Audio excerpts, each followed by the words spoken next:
বেলনা eco রিসোর্টের রাতের view অনেকেই দেখতে চেয়েছেন। হে বিউটিফুল পিপল, কেমন আছেন সবাই? তো রিসেন্ট আমি বেলনা ইকো রিসোর্টে গিয়েছিলাম, আপনারা লাস্ট ভিডিওতে দেখতেই পাচ্ছেন। তো এটা ছিল তাদের রাতের ভিউ, একদম মটকা থেকে পানি পড়তেছে, এত সুন্দর, এত লাইটিং, মানে কি বলবো। আর এটা হচ্ছে ফেমাস ফেরি টাইল স্টাইলের রাস্তাটা। আপনারা হেঁটে হেঁটে টায়ার্ড হয়ে গেলে আপনারা এখানে বসতে পারবেন। ছবি ভিডিওস তুলে অনেকেই টায়ার্ড হয়ে যান, তো এখানে বসার জায়গায় অনেক স্পেস করে দেওয়া হয়েছে। আর এটা ছিল রাতে ব্রিজের অবস্থাটা কি বলবো, এত সুন্দর লাভ শেডের একটা লাইট করা, আর ব্রিজের চারপাশে লাইটিং। এখানে হচ্ছে দোলনার এরিয়াটা, এখানে 3-4 ধরনের দোলনা রয়েছে। আপনারা চাইলেই রাতের বেলা দোলনা দুলে প্রকৃতি এনজয় করতে পারবেন। এখনও অনেক মানুষ এখানে আছে, যদিও রাত হয়ে গেছে।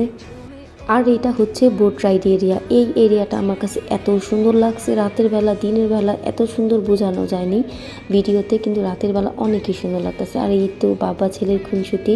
আর এটা হচ্ছে আপনারা এখানে নাইট স্টে করতে পারবেন চাইলেই। তাদের কিন্তু একটা জু সেকশনও আছে, যদিও আমি গত ভিডিওতে বলতে পারিনি। এটা হচ্ছে তাদের জু সেকশন। এখানে অনেক ধরনের বার্ডস কালেক্ট করছে তারা, অনেক সুন্দর সুন্দর, একদমই আনকমন। আমি কখনো এগুলো দেখি নেই বাইরে নর্মাল জুতে।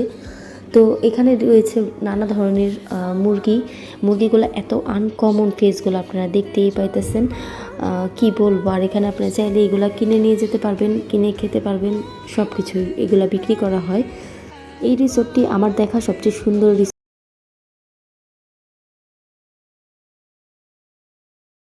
যেখানে দিনে যেরকম সুন্দর রাতেও ঠিক তেমনই সুন্দর। তো আমরা হেঁটে হেঁটে রাস্তাটা দেখতেছিলাম, রাত্রের ভিউটা দেখতেছিলাম, রাত্রের ভিউটা এনজয় করতেছিলাম। তো আপনার যদি আমার ভিডিওটা ভালো লেগে থাকে অবশ্যই লাইক, শেয়ার, ফলো করবেন, পাশে থাকবেন। Thanks for watching.